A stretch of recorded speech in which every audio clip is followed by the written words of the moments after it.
எதை மறந்தாலும் நமக்காய் பிறந்த அவரை மட்டும் மறக்காதீங்க.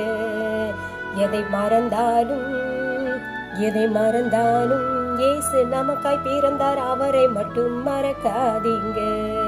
ஓசையானவர் வார்த்தையாகியே நின்றாரே, நம் வாழ்வுக்கெல்லாம் வெளிச்சமானாரே. ஓசையானவர் வார்த்தையாகியே நின்றாரே, நம் வாழ்வுக்கெல்லாம் வெளிச்சமானாரே. அவரை மட்டும் மறக்காதீங்க. நமக்காக பிறந்தாருங்க இயேசு, நமக்காக பிறந்தாருங்க. பாலகனாய் பிறந்தாரே, ஊழியனாக நின்றாரே, வாழ்வுக்கெல்லாம் விடியல் தந்தாரே. நம் வாழ்வுக்கெல்லாம் விடியல் தந்தாரே. அவரை என்றும் மறக்காதீங்க.